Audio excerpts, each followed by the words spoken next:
Este podcast contiene relatos de crímenes reales, violencia y temas sensibles que pueden resultar perturbadores para algunas personas. Todo el contenido se basa en información pública, investigaciones periodísticas y documentos disponibles. Las opiniones y valoraciones expresadas por los participantes de la tertulia son exclusivamente de su responsabilidad y no representan necesariamente el criterio ni la posición oficial de este podcast ni de su equipo de producción. Este episodio tiene fines exclusivamente informativos y divulgativos, sin pretensión de emitir juicios definitivos o condenatorios.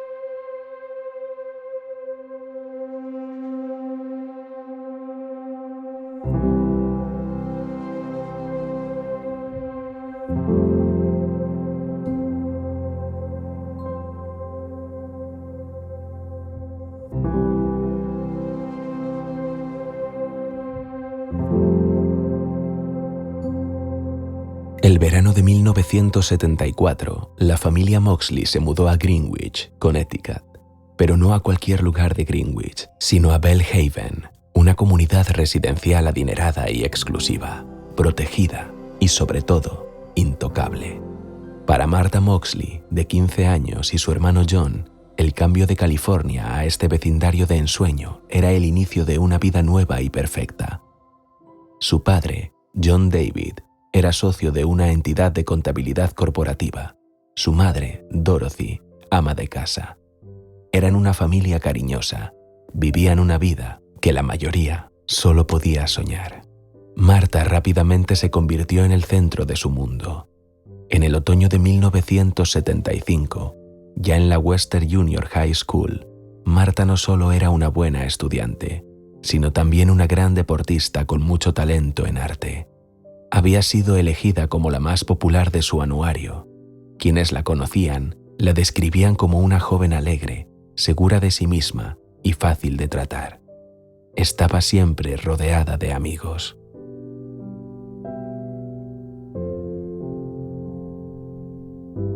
Como la mayoría de adolescentes, Martha no era perfecta. De vez en cuando se saltaba el toque de queda o sus padres la pillaban con una cerveza o fumando un cigarrillo a escondidas. Pero sus padres confiaban en su buen juicio. La consideraban responsable, sensata y, en general, una buena chica. No tenían grandes preocupaciones. Ese verano, en el exclusivo club Belle Haven, Martha había conocido a un nuevo grupo de amigos. En las piscinas y las pistas de tenis, conoció a un chico con el que, según su diario, estaba saliendo, aunque se trataba de una relación de una inocencia total.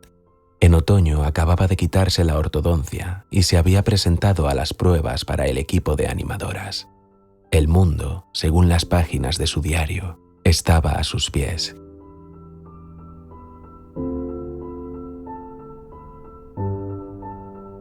Belle Haven era más que un barrio, era una fortaleza. Una comunidad privada donde la seguridad vigilaba cada entrada y salida. Los delitos eran casi inexistentes.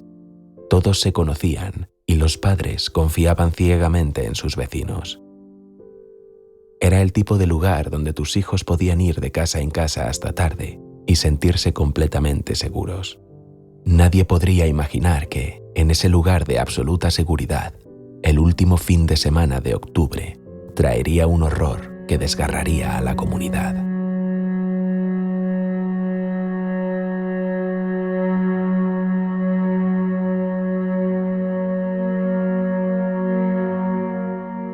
La noche del 30 de octubre, la víspera de Halloween, era la tradicional noche de travesuras para los jóvenes. Martha estaba castigada, pero le rogó a su madre, Dorothy, que la dejara salir con sus amigos.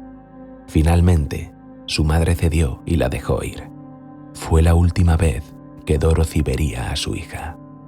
La noche de travesuras en Belle Haven era, supuestamente, un ritual adolescente. Llamadas de broma a los timbres, bromas estúpidas, nada serio, nada que pudiera hacer daño a nadie. Martha Moxley salió de casa alrededor de las 6 de la tarde acompañada de su amiga Helen y un grupo grande de chicos del barrio. Su hora límite de llegada a casa era estricta, las 10 de la noche. Dorothy Moxley, su madre, se quedó despierta esperando. Cuando el reloj marcó las 10 y Marta no apareció, Dorothy llamó a la casa de Helen. Su amiga le dijo que Marta se había ido ya. Helen había dejado al grupo alrededor de las 9:30. La última vez que había visto a Marta estaba en casa de los vecinos, los Skakel, junto a los hermanos Tom, de 17 años, y Michael, de 15. Tras esa llamada, Dorothy estaba segura de que vería a su hija cruzar la calle en cualquier momento. Pero el tiempo pasaba. Finalmente, se quedó dormida junto a la ventana, esperando.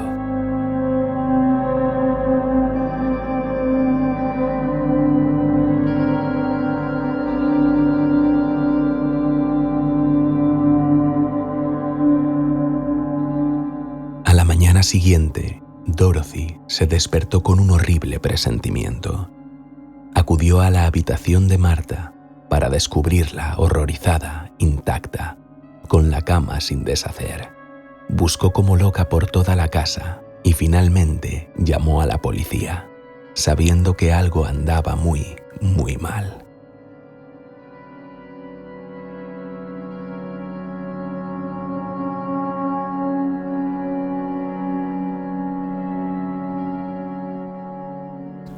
Al principio, la policía no mostró preocupación. Los adolescentes desaparecidos siempre aparecen, le aseguraron. Pero Dorothy conocía a Marta. Esto no era normal. Junto a su hijo John, comenzaron a ir de puerta en puerta. El primer lugar fue la mansión de los Skakel. El patriarca, Rushton Skakel, era viudo y, lo más importante, hermano de Ethel Kennedy, la viuda de Robert F. Kennedy. La familia era parte de la realeza política estadounidense. Tom Skakel abrió la puerta y le dijo a Dorothy que no había visto a Marta desde la noche anterior y que su hermano Michael tampoco. Dorothy continuó con la búsqueda, sin ningún éxito. Pronto todo el vecindario de Belhaven estaba inmerso en la búsqueda de Martha Moxley. La persona que la encontró fue una compañera de clase que había tomado un atajo por la propiedad de los Moxley. Debajo de un abeto, a tan solo 60 metros de la puerta principal de la casa de Marta, estaba su cuerpo.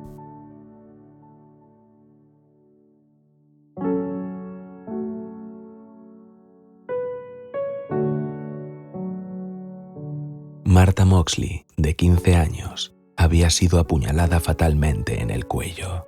El arma homicida era un palo de golf, recuperado hecho añicos, roto en 4 pedazos, aunque le faltaba el mango.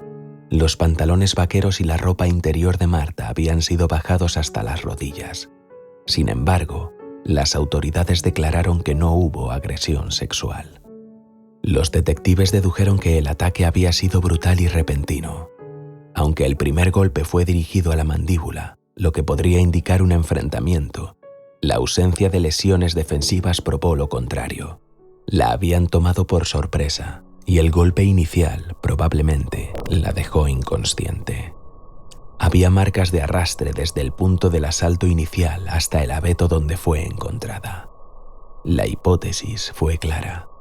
El palo de golf se rompió por la fuerza del impacto y una parte afilada del mango fue utilizada después para apuñalar a Marta hasta la muerte.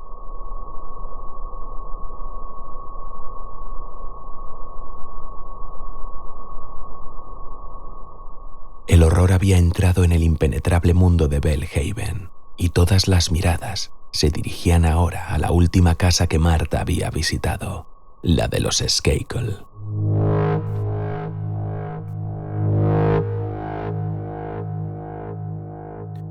Los árboles de la propiedad y la oscuridad de la noche, apenas rota por una farola, ponían de manifiesto que nadie en Belhaven había presenciado el ataque.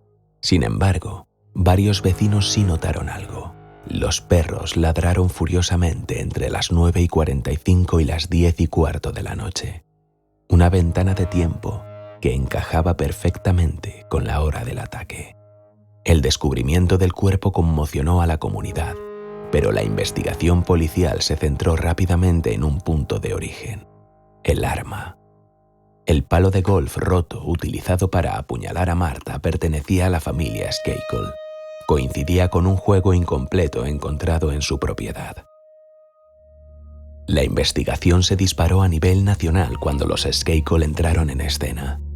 Aunque no compartían el apellido, el padre, Rushton Skakel, era hermano de Ethel Kennedy, lo que atrajo una atención mediática implacable. Los Skakel eran una familia de élite, adinerada y con profundas conexiones.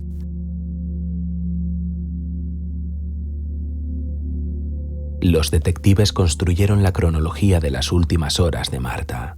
A las 8:45, Martha y sus amigos, Helen y Jeffrey, llegaron a la casa Skakel. Poco después llegó Tom. El grupo se quedó hasta las 9:30, cuando el plan era ir a la casa de un primo cercano. Fue entonces cuando se separaron. Michael le pidió a Martha que los acompañara, pero ella se negó. Jeffrey acompañó a Helen a casa.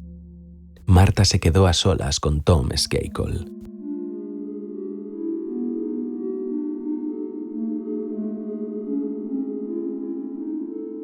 Los investigadores determinaron que Martha fue atacada entre las 9:45 y las 10.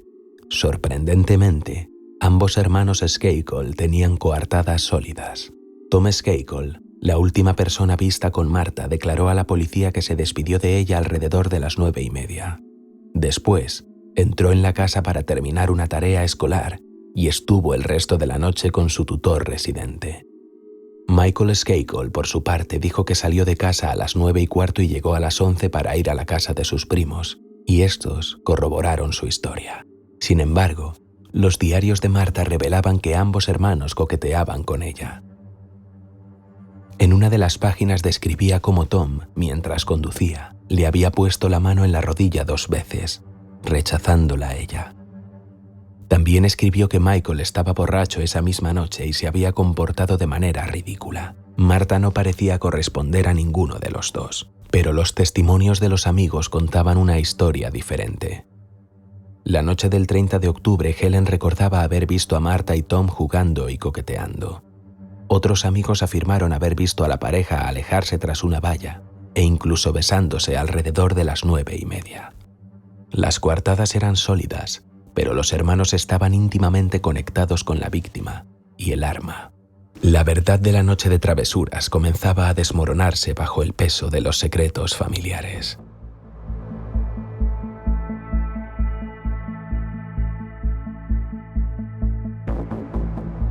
Tom Skakel, la última persona que vio a Martha con vida, se convirtió en el sospechoso principal.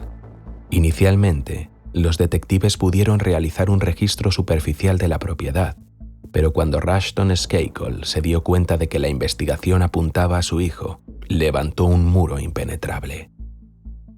Rushton intervino con un equipo de abogados. A partir de ese momento, la familia dejó de cooperar. Nunca se obtuvo una orden judicial. Los agentes de la ley jamás volverían a pisar la casa Skakel.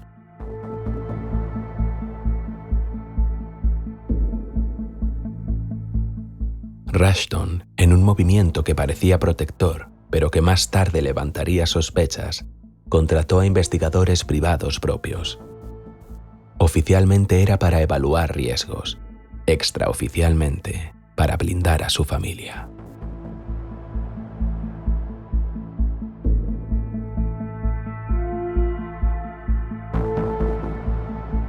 Con las coartadas de Tom y Michael aparentemente corroboradas, la policía se vio forzada a buscar un sospechoso alternativo: Kenneth Littleton, el tutor residente de 23 años.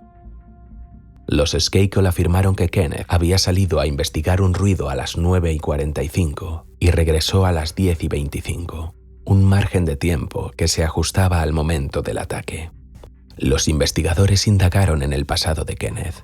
No había una conexión previa con Martha. Littleton llevaba menos de un mes en la residencia Skakel, pero ya había notado un comportamiento inquietante en los chicos. Vio que Michael bebía, y lo más perturbador, descubrió una ardilla listada asesinada con un palo de golf y clavada al césped con tees de golf. Cuando Kenneth le preguntó a Michael sobre el brutal acto, la respuesta fue escalofriante. ¿Quién más podría haberlo hecho, Kenny?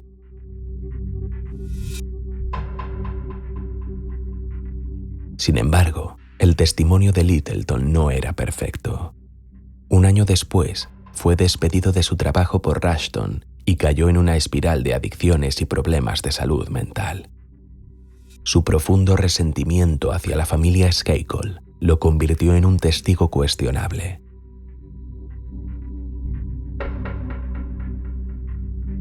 Sin pruebas forenses sólidas, la policía de Greenwich no pudo ir más allá del perímetro de la casa Skakel. El caso de Martha Moxley se estancó. Se convirtió en un fantasma de la crónica negra en Connecticut. Pasaron casi 2 décadas, hasta 1991, cuando el caso fue oficialmente reabierto.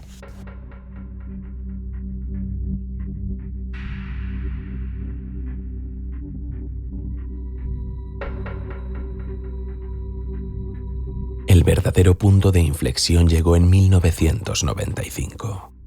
Los investigadores lograron acceder a documentos internos que Rushton Skakel había encargado a sus investigadores privados. Lo que hallaron fue una bomba.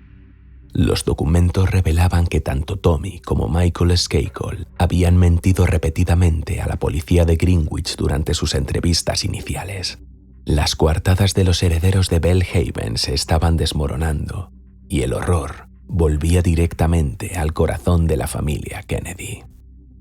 Michael Skakel admitió a los investigadores de su padre que no había regresado a casa a las 11. En su lugar, había ido a casa de Martha, trepado a un árbol y se había masturbado frente a lo que creía que era su ventana. Michael confesó que esta era una práctica habitual, aunque esa noche, en casa de Martha, se había confundido de habitación y había acabado espiando la de sus hermanos. Tom Skakel también cambió su versión. Vio a Martha por última vez cerca de las 10, no a las 9:30. Tom finalmente admitió que sí la había besado y que se habían enrollado un rato antes de que ella se marchara. Ambos hermanos habían proporcionado las razones perfectas para justificar la posible presencia de su ADN cerca o en la escena del crimen. La principal coartada de Michael, la amiga Helen, fue desacreditada. Resultó ser una amiga cercana de la familia Skakel, y nadie más pudo corroborar que Michael había estado fuera de casa en el momento clave del ataque. Pero la acusación más grave llegó de un testigo de la escuela Elan, una institución privada donde Michael había estado internado tras un accidente de coche por conducir ebrio. Este testigo afirmó que Michael había confesado el asesinato de Martha, jactándose de que se saldría con la suya. Sus palabras habrían sido: «Me voy a librar del asesinato. Soy un Kennedy».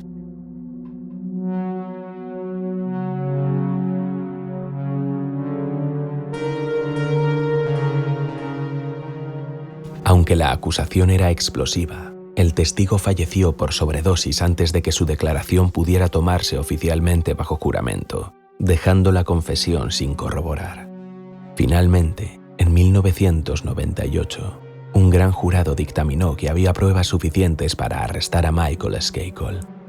La teoría oficial era la siguiente: Michael, enamorado y celoso al ver a su hermano Tom besando a Martha, la espetó para que volviera a casa. La siguió y en un ataque de furia la atacó con el palo de golf de su propiedad. El golpe de gracia llegó en 2002, cuando se filtraron grabaciones de audio de Michael a la fiscalía. Las grabaciones eran para una autobiografía inédita titulada proféticamente Dead Man Talking, A Kennedy Cousin Comes Clean. En ellas, Michael detallaba sus recuerdos de aquella noche, muy similares a lo que ya había confesado a los investigadores de su padre, pero con más contexto. Estaba borracho y fumando marihuana. Michael admitió su atracción por Martha. Quería besarla, quería que fuera mi novia. Y aunque se aferró a su historia de haber ido a casa de su primo, la grabación reforzó la teoría de la acusación. El rechazo de Martha y los celos hacia su hermano fueron el detonante. El 9 de enero del año 2000, Michael Skakel fue formalmente arrestado por el asesinato de Martha Moxley, y aunque se le procesó inicialmente como un menor, el juez ordenó que fuera juzgado como adulto.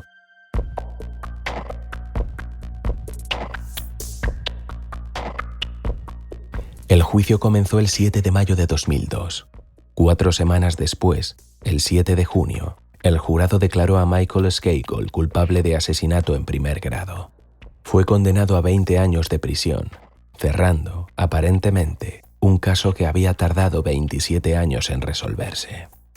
Pero la condena de Michael Skakel no fue el final de la historia. Tan solo supuso el inicio de una guerra legal financiada por la élite.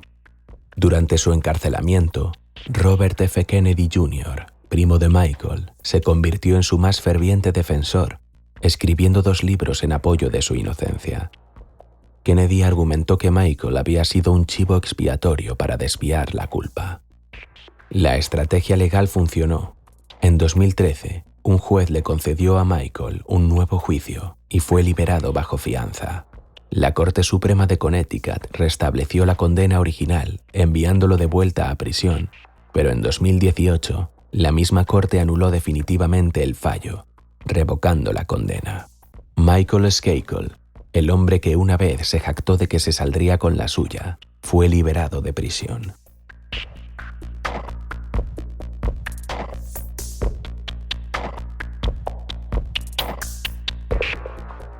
Los fallos que permitieron la anulación de la condena de Michael Skakel se remontan a la misma noche del asesinato.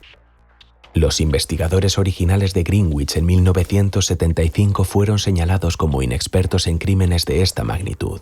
No está claro si las pruebas se conservaron correctamente o si fueron contaminadas. Greenwich no estaba acostumbrado a asesinatos.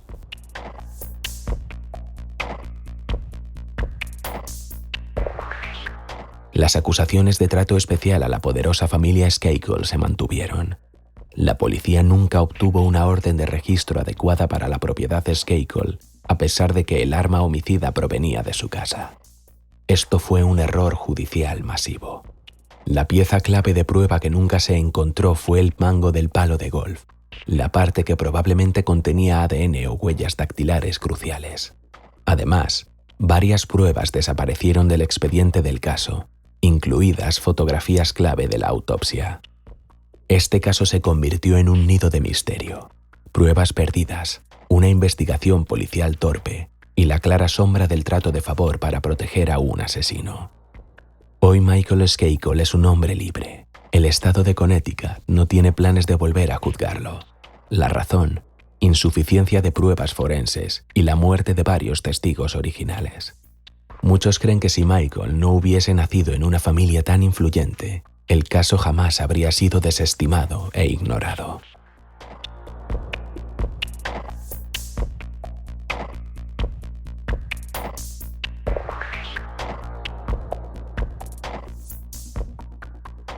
Martha Moxley cumpliría 63 años, pero permanecerá para siempre como una adolescente de 15 años en la memoria de su familia. Su padre murió sin saber la verdad. Su madre, Dorothy, con más de 90 años, y su hijo, John, continúan luchando por mantener la memoria de Martha viva. El asesino de Martha Moxley probablemente sigue libre. Su caso sigue oficialmente sin resolverse. Nunca se ha hecho justicia, lo que nos deja una inquietante pregunta sobre la misma en Estados Unidos. ¿A quién vale la pena proteger? ¿De quién es la reputación que se salvó? ¿Y quién tiene los bolsillos lo suficientemente llenos para pagar el silencio?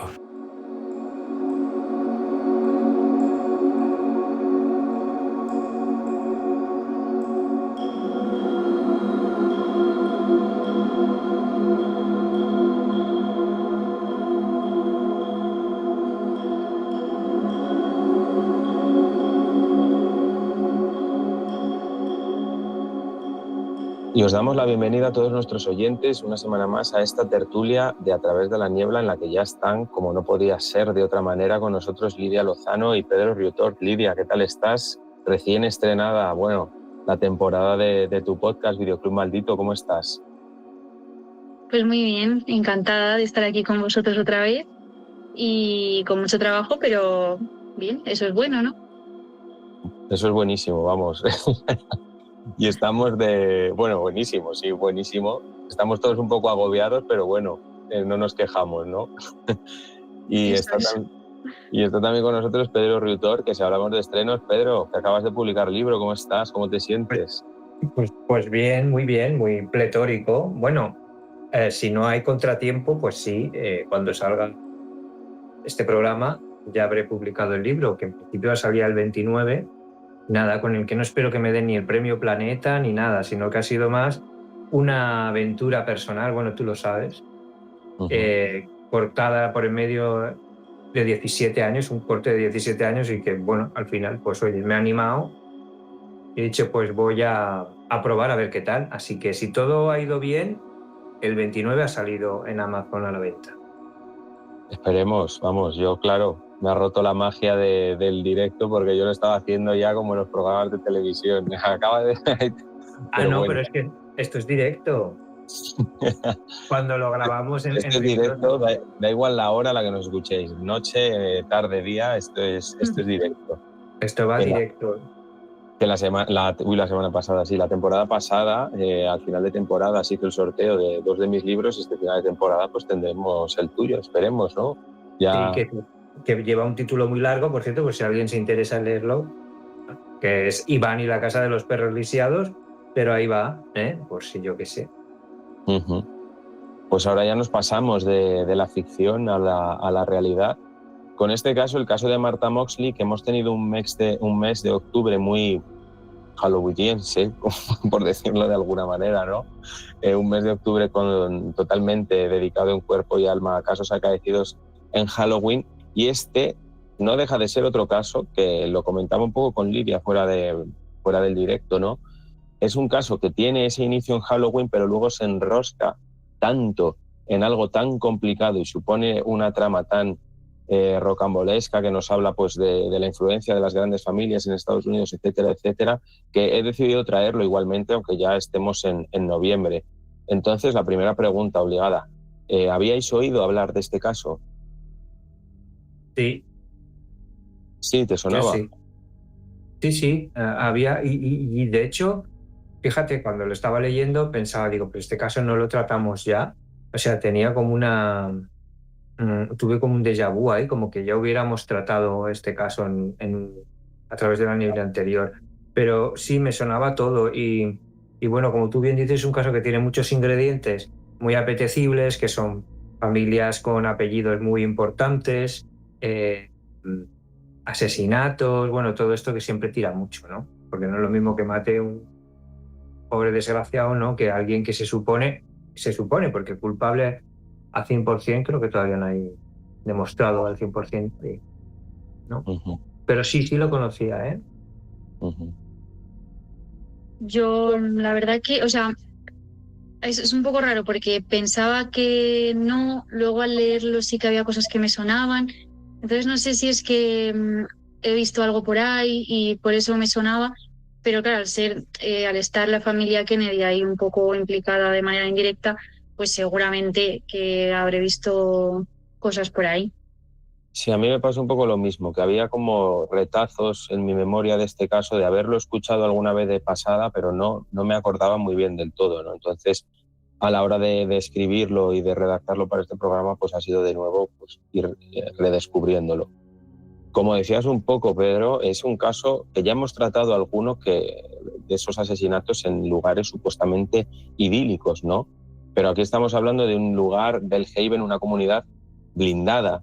No sé cómo pensáis, de qué manera esta percepción de seguridad total pudo haber afectado la investigación inicial, haciendo que a lo mejor la policía subestimara la gravedad Hombre, del crimen. pues yo creo que bastante, ¿no? Porque yo creo que incluso cuando barajas nombres como los Kennedy, la policía va con pies de plomo, creo, y la investigación o la policía científica tiene que ir muy con cuidado con lo que se filtra a la prensa, que eso no estaría mal en principio. Oye, todos los casos deberían ser así, la prensa debería mantenerse bastante al margen, porque nosotros sabemos que hay un tipo de prensa muy nociva para un caso que está sin resolver, ¿no? Pero bueno, yo creo que sí que fue un gran obstáculo, porque pues es un sitio, como tú bien describes, idílico, un Twin Peaks, ¿no?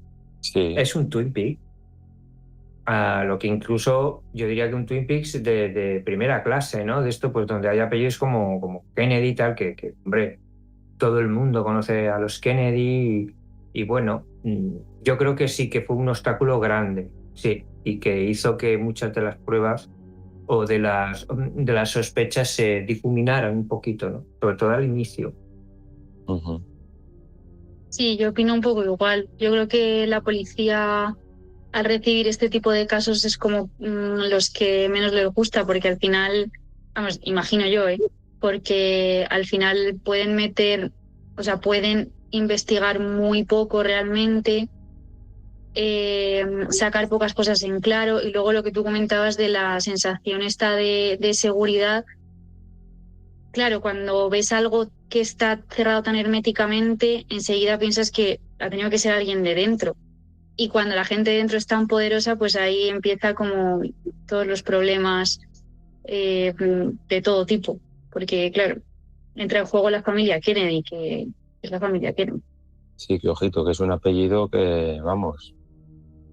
Además, lo que comentaba en la narración, que era un lugar donde la policía no estaba muy habituada a que hubiese ningún tipo de criminalidad, ¿no? Entonces los primeros compases del crimen se dan de aquella manera, luego se blinda mucho esa familia, tiene los recursos para protegerse muy, muy bien, ahora hablaremos de ello, pero yo quería sacar primero el arma homicida, el arma del crimen, ese palo de golf, que además fue identificado de inmediato como perteneciente a esa familia Skakel.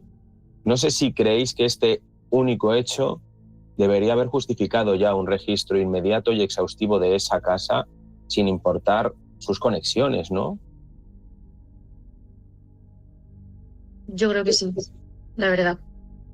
Porque, o sea, es que está bastante claro. Cuando encuentran un arma homicida en cualquier otro sitio, en cualquier otro contexto y se sabe de quién es, enseguida se va a registrar a esa persona o la propiedad de esa persona, ¿no? Entonces, ¿por qué en este caso no? Si además es que poco más si tenía el nombre y apellido grabado, el palo de golf. Uh-huh. Claro, yo ahí tengo una laguna y creo que es parte de ignorancia, porque yo no sé cuando en las películas, en las series, dice, vengo a registrar la casa, dice, ¿trae usted una orden? ¿No? No sé yo hasta qué punto a un pobre infeliz pues ni se le ocurre decir eso y directamente la policía viola ese derecho a que sin una orden no se puede entrar en una propiedad privada. Pero en el caso de los Kennedy, pues hombre, como bien decía Lidia, pues es que yo creo que debieron tocar la puerta, vamos, de ten cuidado, no hagas mucho ruido por si duermen, ¿sabes? Después de un asesinato tan heavy, tan cruel y además de una menor. Entonces yo creo que ya debían ir con un temor que a la mínima que él... Lo que quiero decir es que te estás tratando con un pez gordo, ¿no? Muy gordo. Entonces, pues no se entiende que no hicieran el registro, pero igual, pues eso, pues volvemos a lo que hemos dicho antes, el apellido, pues impidió, ¿no? Pero no sé yo si se puede simplemente por un arma, por encontrar el mango del supuesto palo de golf y tal, si puedes directamente ya meterte dentro de la propiedad privada. No lo sé, es una cosa que ignoro totalmente. Hombre, tiene que autorizar esa investigación, por lo menos aquí en España, ¿no?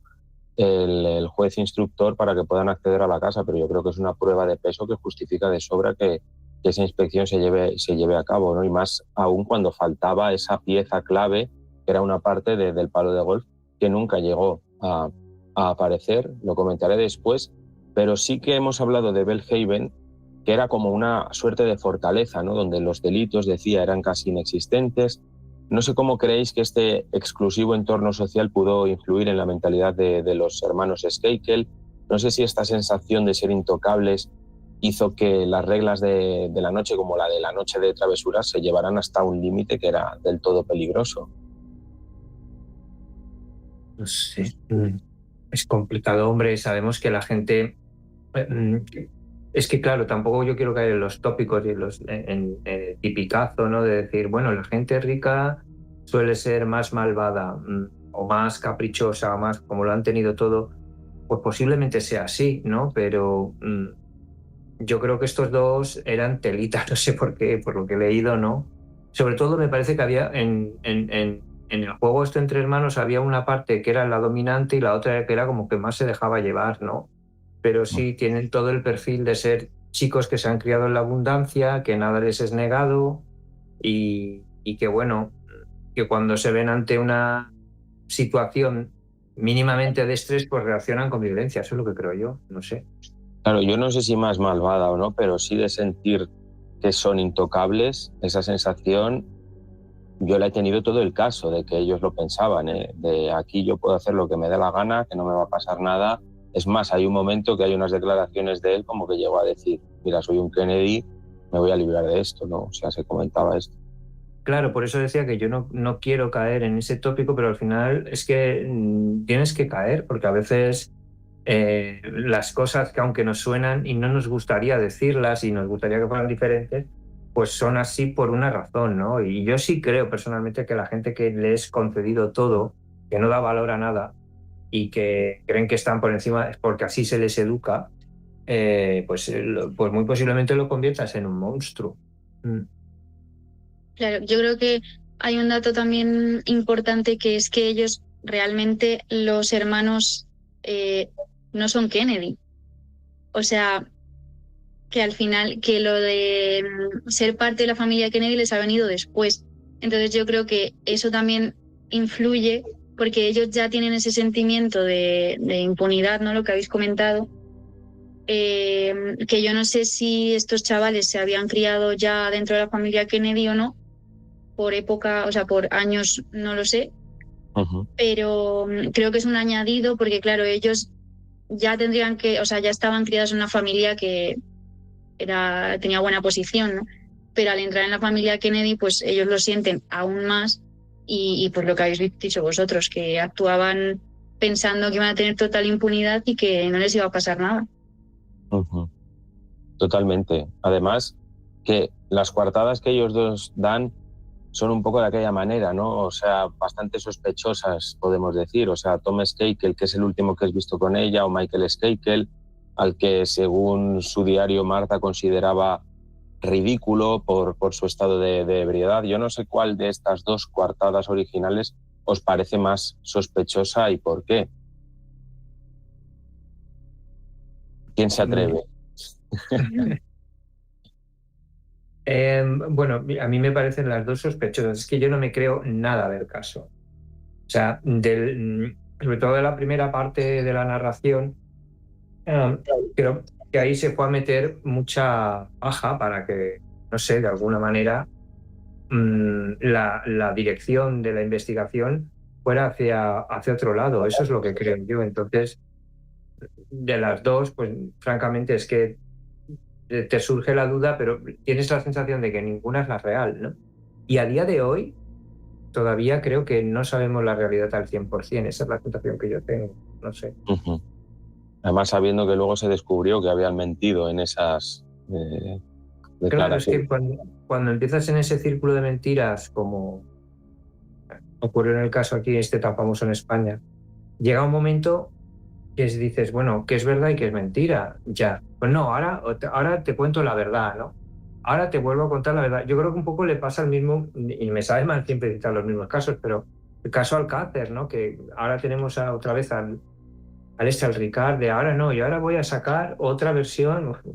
Ya llega un momento que dices, mira, chico, ¿sabes? No. Claro, yo pienso igual, o sea, me parecen las dos como muy torpes.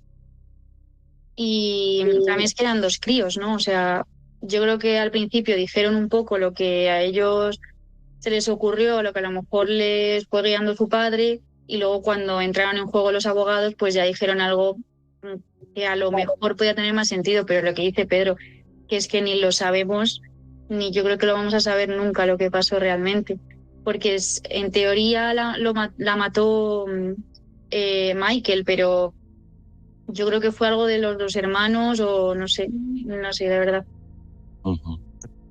Hay una cosa que a mí me ha chocado muchísimo en este caso, que ya lo he mencionado antes, es esa pieza crucial del caso, el mango del palo de golf que nunca se encontró, junto además fotografías de la autopsia que desaparecieron. No sé qué opináis de esto. O sea, ¿creéis que es una negligencia totalmente inexcusable o un intento deliberado de destruir evidencia por parte de terceros?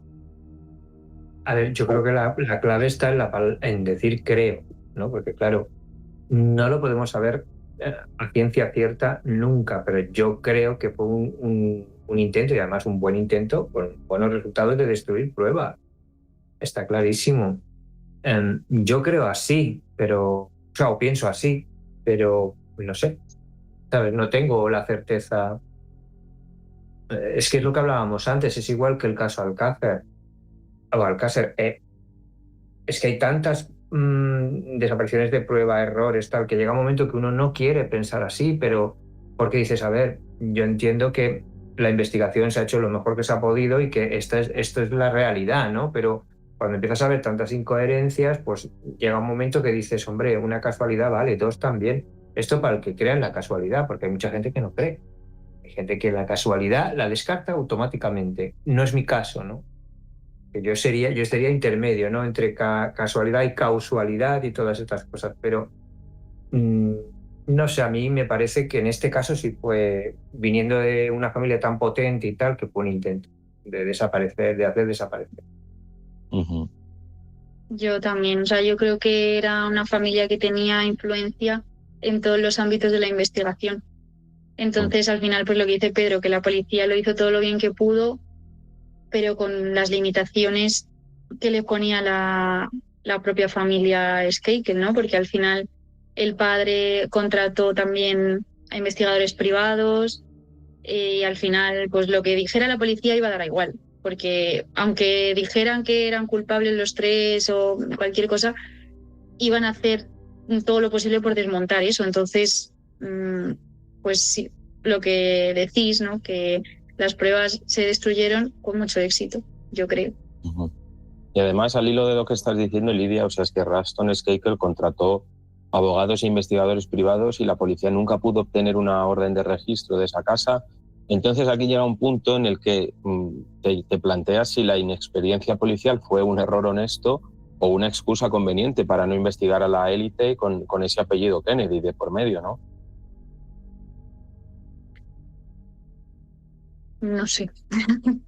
Es un caso en el que es difícil decir nada sin... Sí, la verdad. Parece que hay un helicóptero.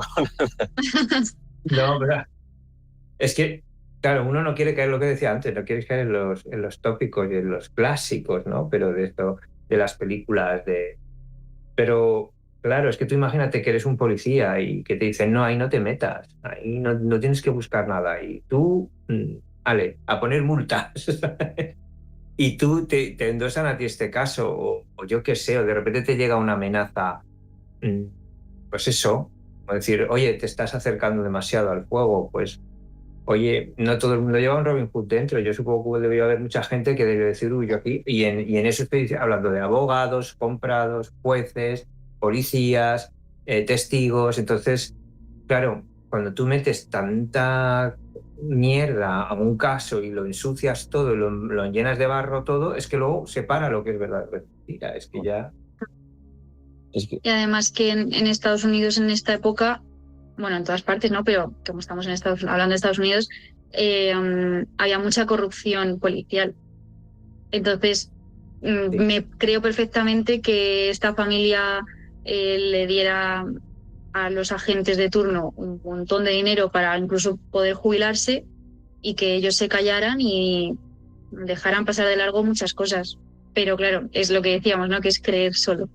Sí, es creer y suponer, porque es un escándalo que no le viene bien a nadie y que mancha un apellido como es el de la familia Kennedy, que tanto peso tiene en la historia política estadounidense. O sea, estamos hablando de Robert F. Kennedy, no estamos hablando de un ministro de interior de, yo qué sé, ¿sabes? ¿No? Estamos hablando de un político de primera clase y todos sabemos la leyenda que encima hay en torno a su alrededor. Entonces, imagínate un escándalo de este tipo, aunque sea de los sobrinos del hermano de la otra, pero es un escándalo muy, muy gordo y yo la verdad, a la hora de crear las preguntas de este caso, estás diciendo, Pedro, es que era imposible no llevar el guión por aquí, ¿no? Porque es que da la sensación todo el tiempo de que si esto hubiese ocurrido en una comunidad de clase media sin ningún tipo de conexiones políticas, pues yo creo que la presión social y mediática a lo mejor habría forzado una investigación más agresiva y una resolución más rápida, no lo sé. Además es un caso muy pop. ¿vale? Y te voy a explicar por qué. Porque está en la cultura, es un icono pop. Los Kennedy son un icono pop porque están muy arraigados con Marilyn Manson, iba a decir, con Marilyn Monroe. Put your Te hands on faltaba. me, John F. Kennedy, que decía Lady Gaga. Satanismo arte abstracto. No, con Marilyn Monroe, bueno, todos, como tú bien has dicho, muchos escándalos que nunca hemos llegado a saber del todo y chicha, limonada, así que no, pero bueno, siempre se dijo que a Marilyn Monroe la habían asesinado, que no fue una muerte casual. En fin, que claro, de repente, una noche de Halloween acontece esto y están estos dos niñatos metidos y, hombre, todo indica, ¿no?, que bueno, que aunque no queramos caer en esos tópicos, pues acabas cayendo. Es que es muy difícil, ¿sabes? Claro, es Se que pierden pistas. sí, los Kennedy tampoco lo ponen fácil, porque Claro. la reputación que tenían los dos era también, Curiosa. sí, era curiosa. Y luego también qué mala suerte ha tenido la familia, ¿no?, a lo largo de la historia. Creo que ha habido como varios accidentes, no sé. Sí, había una leyenda negra por ahí, sí. Sí. Que es como todo como muy espesito, ¿no? Como que no ha sido tampoco los descendientes y tal, y no han tenido una vida muy agradable con todo lo que han tenido, todo el dinero y el poder que han tenido, pues fíjate, no sé. Uh-huh. Y luego hablamos de esta figura de Kenneth Littleton, ese tutor residente que se convierte un poco en el chivo expiatorio temporal. O sea, es una persona a la que la acusan ellos directamente. Oye, que coincide que este señor ha estado fuera de la casa a esas horas, mirad a ver, ¿no? Pues luego resulta que este hombre se convierte en una suerte de persona resentida, con además muchísimas adicciones, y la investigación un poco invalida su testimonio sobre esa conducta inquietante de Michael, que aquí hay un capítulo que a mí me parece sobrecogedor, que es ese asesinato de la ardilla, y además con utilería del mundo del golf, ¿no? O sea, te quiero decir, parece que blanco y en botella puede ser horchata, pero es que aquí da la sensación de que algo raro hay. Sí, da como la sensación de que al tutor le hacen creer que está loco. O sea, primero le intentan cargar el muerto, literalmente. Como ven que la cosa no va bien, pues le hacen ver como un loco hasta que él se acaba volviendo loco. O sea, yo creo que es todo por culpa de la familia. Y que estar ahí dentro trabajando tampoco tenía que ser un camino de rosas, porque vamos, lo de la ardilla, que además es uno de los síntomas, bueno, de los síntomas, sí, de los signos de una persona psicópata, ¿no? O sea, uno de los rasgos psicópatas es el maltrato a los animales, bueno, y el asesinato. Entonces, pues es que, no sé, yo creo que un pequeño estudio a Michael sobre psicopatía hubiese aclarado también bastantes cosas. Sí, yo creo que se convirtió, como bien decís, un poco en un chivo expiatorio, ¿no?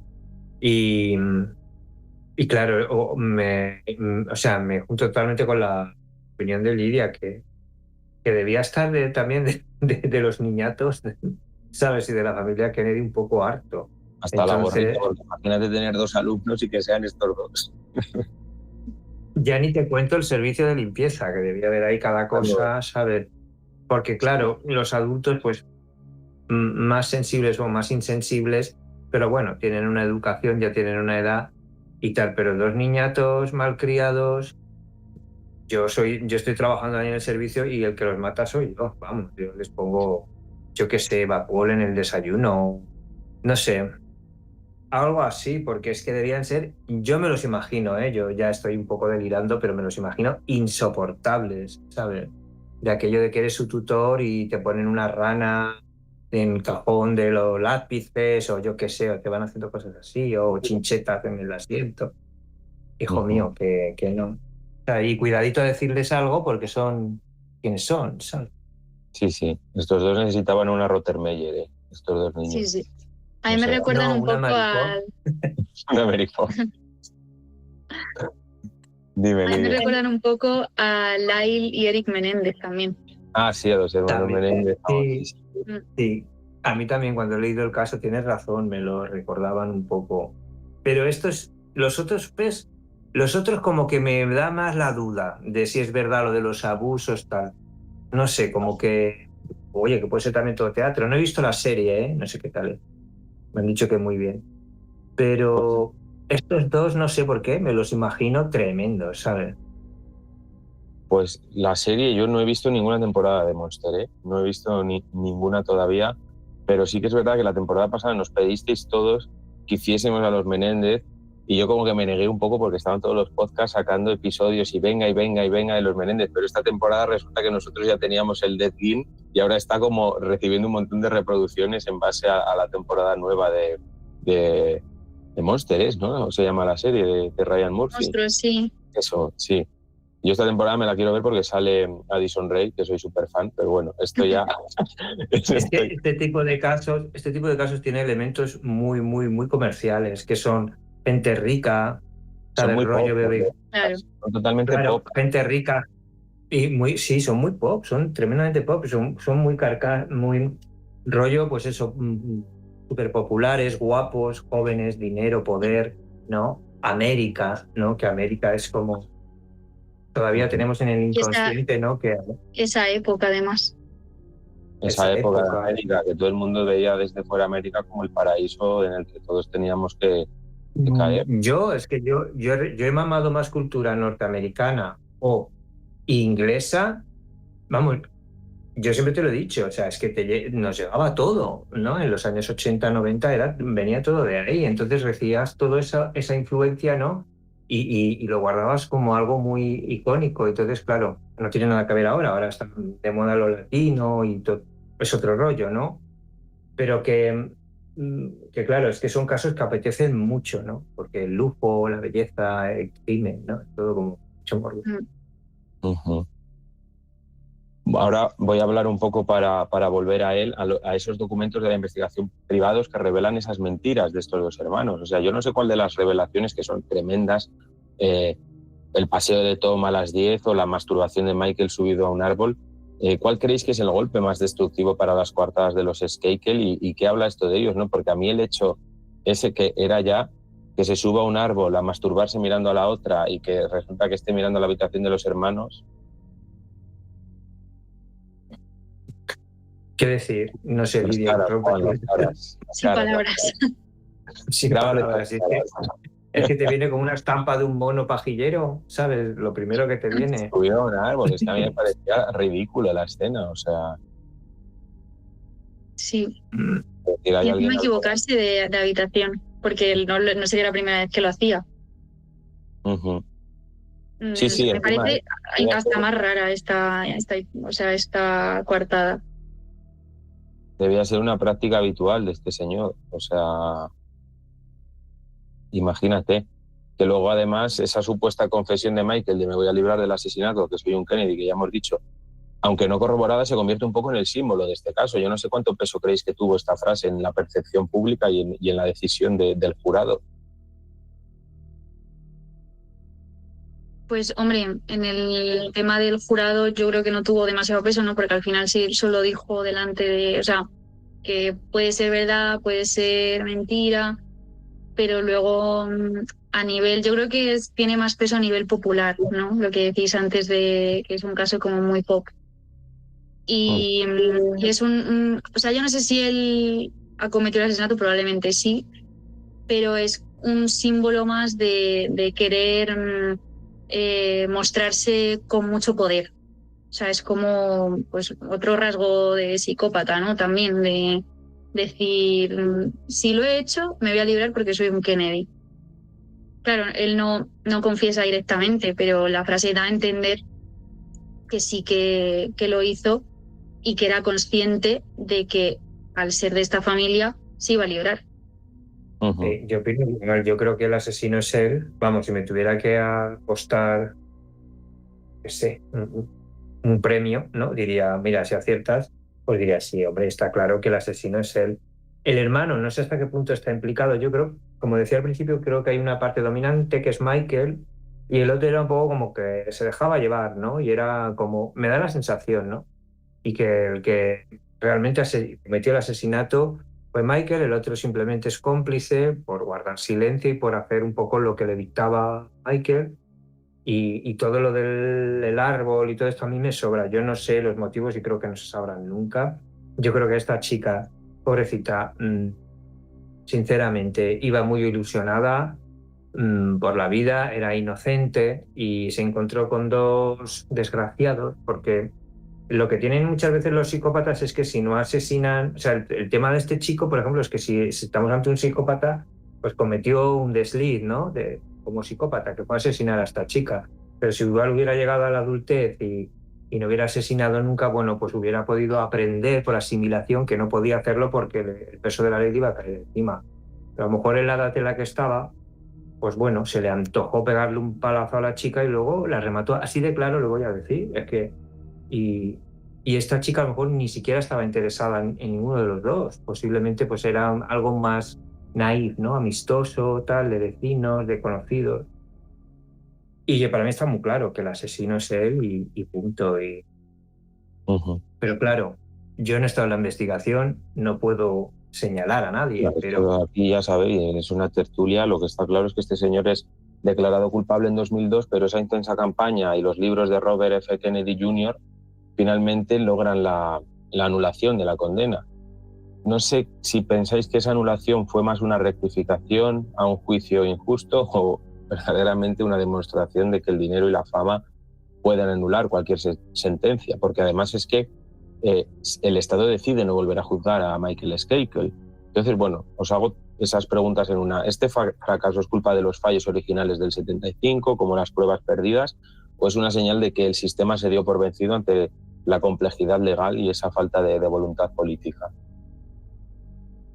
Hombre, yo creo que sacaron ahí algunas cosas que no estaban del todo bien hechas en el momento y el sistema pues dijo, mira, hasta aquí. O sea, hemos luchado bastante contra esto porque si es que no es la primera vez ni va a ser la última que por poder económico y social no se encierre o no se juzgue a una persona culpable de cualquier crimen. Entonces yo creo que ya lo tienen también un poco interiorizado, ¿no? Este hombre lo hemos conseguido meter en la cárcel, ahora si sale algo va a salir y ya está, ya no vamos a poder hacer nada más. Uh-huh. Yo opino que el juicio fue injusto, pero no por lo que cree Michael Kennedy o el Michael, no me acuerdo el apellido de este señor, sino porque realmente el peso de la ley no obró como debería obrar. Claro, nosotros tenemos una idea de que la ley va a ser siempre justa y no es así. Yo creo que la ley la puedes comprar perfectamente, o los juicios los puedes comprar perfectamente con poder, dinero, y este es un caso más de esos que se compró el silencio, se compró, no sé, que decepciona porque al final dices, bueno, realmente no se ha investigado lo que se tendría que investigar bajo mi punto de vista. No se le puede señalar porque ha habido demasiadas trabas que se han puesto desde puestos de poder, desde sitios de poder, se han puesto esas trabas y entonces, pues bueno, es un error que la justicia funcione así, pero es una realidad también, quiero decir, que con la que tenemos que enfrentarnos, ¿no? Uh-huh. Y bueno. Sí, lo cierto es que el asesino de Martha Moxley sigue probablemente en libertad.